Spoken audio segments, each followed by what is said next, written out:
Somebody who understands about having an open mind and what that means in politics today, okay?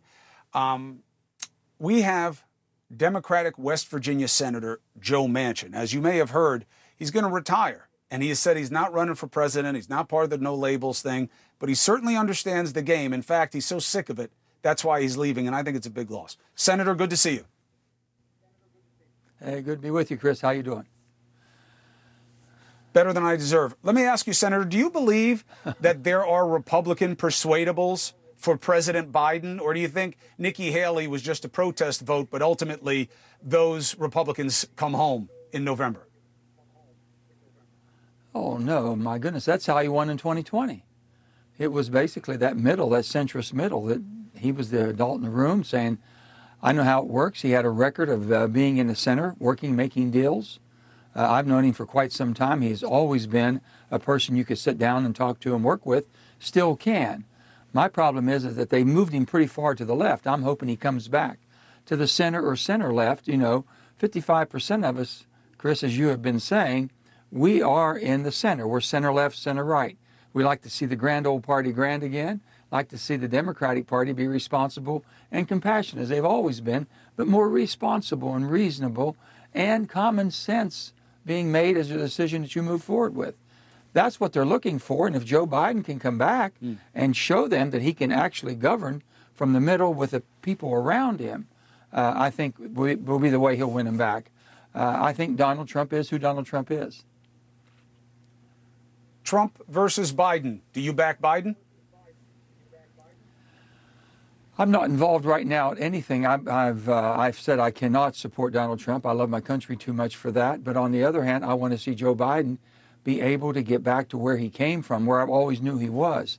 I think he has a climate advisors who have taken him way off the rails, making it very difficult, overreaching, and different types of laws they're putting in and rules and regulations that make it difficult and makes no sense at all. So I'm hoping that he can say, wait a minute, guys, you've gone too far. I'm going back here. We'll just have to see how that works out.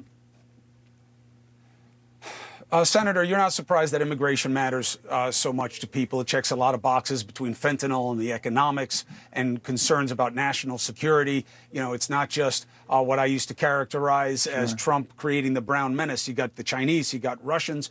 So we get a report that that app that was developed for CBP to be an efficiency tool has been used to allow people by the hundreds of thousands to fly into the country and get paroled and released, which means who knows where they are right now. Did you know that? And how come those numbers weren't made public until now? Well, I've always known that we've done country paroles.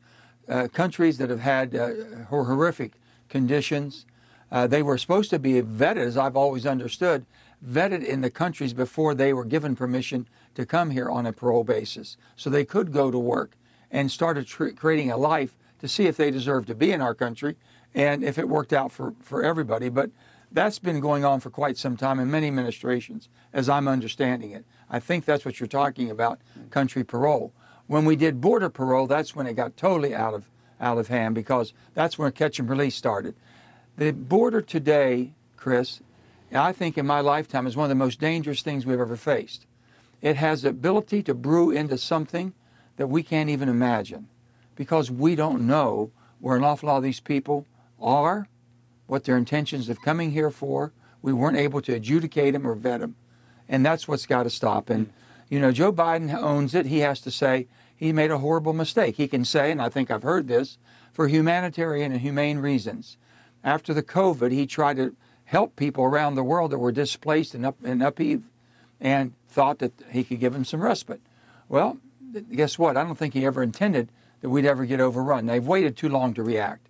The president today is trying to fix what he knows is wrong. He's willing to fix it. He's agreed with James Lankford, who I think is one of the most honorable people you'll ever want to be around and work with. And a piece of legislation I think would be tremendous for our country. And now that Donald Trump has said, wait a minute now, I think if we don't fix this right now, it might be better for me in the election. Well, with the mistakes that Joe Biden made, allowing this to happen, and now the ability to, and willing to come together and fix it, and then Donald Trump saying, no, for politics, we're not going to do that. That was horrible. And what I saw happen that weekend, that basically on Sunday we had what we thought a slam dunk on doing a piece of legislation that we've been hoping for the last 3 months, and then come to the point, well, I'm sorry, I just can't vote for it. It just wasn't perfect enough. I've been here too long to see the perfect being the enemy of the good. Hey, thank you for watching.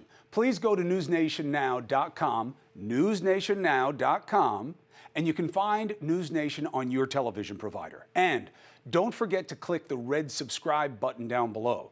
Then you will get more of NewsNation's fact-driven coverage.